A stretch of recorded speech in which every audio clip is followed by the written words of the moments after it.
Schedule కులాల వర్గీకరణ అంశంపై తెలుగుదేశం పార్టీ అధినేత చంద్రబాబు నాయుడు, వైఎస్ఆర్ కాంగ్రెస్ పార్టీ అధినేత జగన్మోహన్ రెడ్డిల మధ్య స్పష్టమైన వైరుధ్యం ఉందని ఎంఆర్పీఎస్ వ్యవస్థాపక అధ్యక్షులు మందకృష్ణ మాదిగ అన్నారు.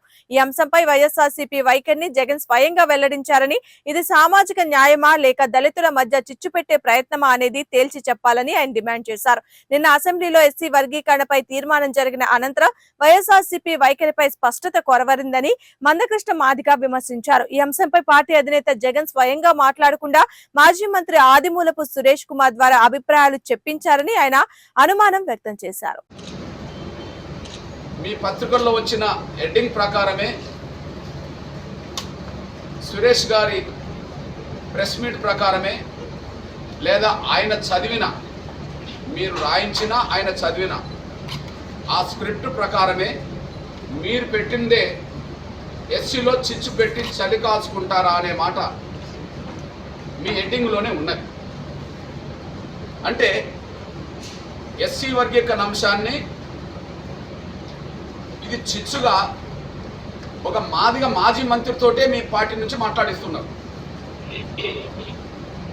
ఎస్సీ వర్గీకరణ అంశాన్ని ఇది చిచ్చుగా అని ఒకనాడు మీరు కూడా శాసనసభలో మాట్లాడినారు. ముఖ్యమంత్రి హోదాలో ఎస్సీ రిజర్వేషన్ల వర్గీకరణ అంశాన్ని మీరు కూడా ముఖ్యమంత్రి హోదాలో ఒక చిచ్చుగా అందులో ప్రకటన చేశారు.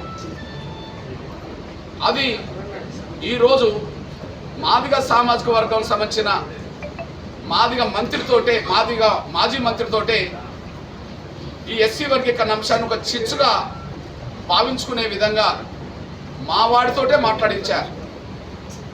అంటే మా కన్నును మా ఏళ్ళతో పొడిపించి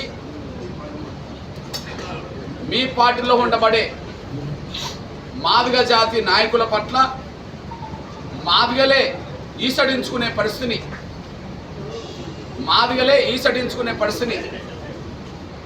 మాదిగలకు మీ పార్టీలో ఉండబడే మాదిగ నాయకుల్ని దూరం చేసే పరిస్థితిని మీరే కల్పిస్తున్నారు. అంటే ఆ పార్టీలో మాలల ఆధిపత్యానికి ప్రాధాన్యత ఇచ్చే విధంగా మాదిగలే గౌరవించని పద్ధతిలో మీ ప్రయత్నాలు కొనసాగిస్తున్నట్టుగా కనిపిస్తున్నది. ఈ విషయంలో మీకు చంద్రబాబు నాయుడు గారికి, ప్రస్తుతం మాజీ ముఖ్యమంత్రికి ఉండబడే మీకు, ప్రస్తుతం ముఖ్యమంత్రికి ఉండబడే చంద్రబాబు నాయుడు గారికి ఎస్సీ వర్గీకరణ విషయంలో స్పష్టత ఆకాశానికి భూమికి మధ్య ఉన్నంత తేడా